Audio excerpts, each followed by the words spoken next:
Hello, my name is Rodney Edgerson. I'm going to present my persuasive speech to my lovely wife, Carrie, and my beautiful daughter, Boston.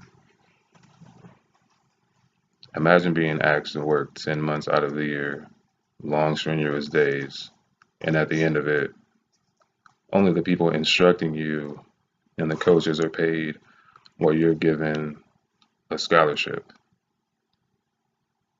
Collegiate athletes should be given some financial benefit to be given through the hardships of college. It would also make their lives much easier and allow them to have a little free money to be able to maybe buy some shoes or nice clothes or something like that. The relevance is this is a problem due to the amount of money that colleges make off athletics. The coaches make a very healthy salary and they could maybe afford to maybe not make so much to give the young adults better living opportunity. My credibility, I've dealt with this firsthand. I went to Washington State University and I've seen, for instance, their meal plan. Once you run out of meals and you have to pretty much fork the money out yourself, and for some individuals that may be tough. I believe that student athletes should be given a stipend or some type of financial help to help them with the hardships of college since they are not allowed a time due to the amount given to the athletic sport that they play.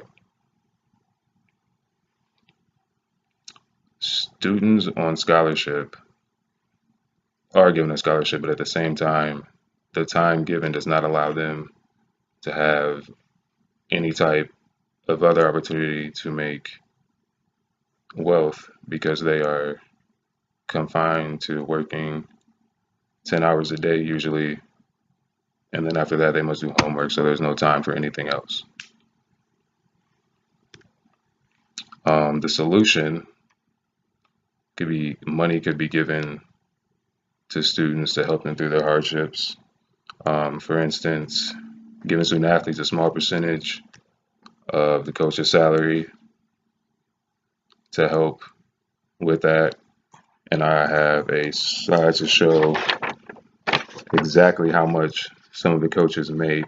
If you notice at the top, Jim Harbaugh makes $9 million alone. So if you took maybe 1% of what he makes and split that between his team, I believe that he would still be okay, and that would be more than enough money to help the students out. And even at the bottom, if you see Urban Meyer at 6 million, 1% of that would not. I mean, he would still be fine, and his family would be very fine off, and the athletes would have better living confines. For instance, the Kentucky men's basketball team, they brought in $7.5 million in profit last year. If you took 1% of that, that would be $7,500. Each player would get $468.75. This is just counting the profit, not counting the money that the coaches are paid or anything like that. And just this year, LSU running back Leonard Fournette skipped his final game so that he would not get hurt to make a to make profit to go to the NFL. He didn't want to get hurt to lose the millions of dollars he could make. Although NCAA players at that level are given an insurance policy, it still might not work out in the case of a Jalen Smith, who was a Notre Dame linebacker. He lost $6 million guaranteed because he suffered nerve damage in his knee. In the NFL, there's no guaranteed contracts, so he pretty much not ruined his career, but definitely hurt his career with football. There are other sides of it in history, whereas Chris Winkie He went to Florida State. He played baseball uh, in the minor leagues and was paid, and then was allowed to go to FSU. And he actually stayed his years because his financial situation was very well, so he was able to stay. He ended up winning the Heisman and having a okay NFL career.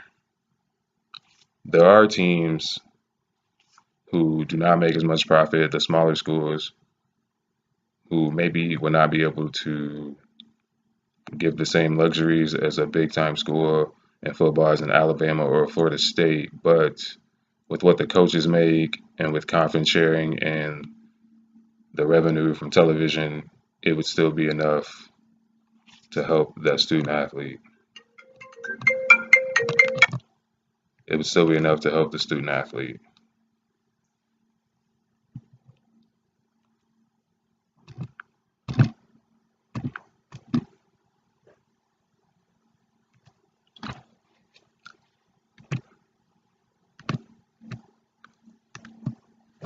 The one of the actions could be to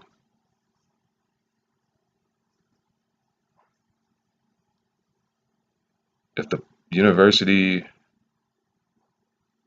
the problem with the universities are now that there are one and done rules where some of the students are deciding to go to college for 1 year and then declare for the NBA draft because there's a 1 year rule that you must be 1 year out of high school before you enter the draft.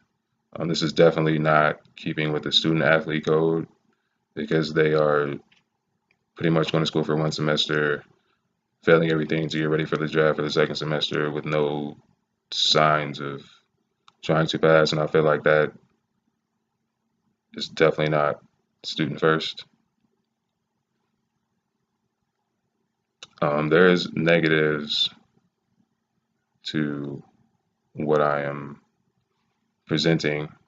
One negative is, again, like the smaller schools would be at risk, so there would need to be some type of profit sharing.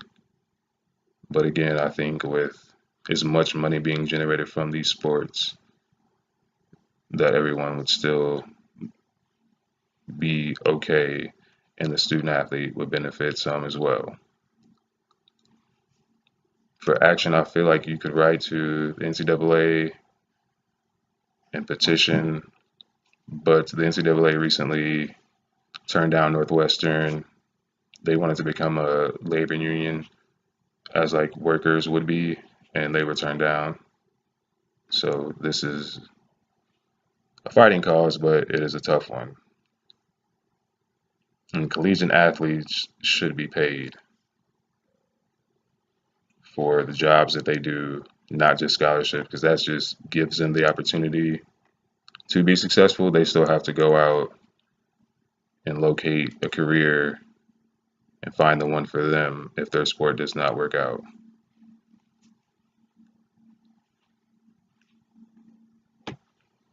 We should not allow coaches to live lavish lifestyles to make $9 million a year, where some of their athletes struggle and don't have cars to get to class and things of that nature. I believe that if all the coaches and the conferences came up with a solution, that everyone would be happy, as well as student athlete, as long as they're compensated in some way. If the coaches are compensated so much, I believe you have to do that because if you don't, then you're definitely saying NCAA is athlete than student. And if that is the case, then that is the best case of hypocrisy because if their athletic performance fails, you can take a scholarship, even if they're getting good grades. I don't believe we should allow this, and we should do something about it. Thank you. My references today are ESPN.com, Then we got the www cheat sheet, CNN, money.com, as well as a YouTube video from CNN on why, or asking the question, should college athletes be paid? Thank you very much.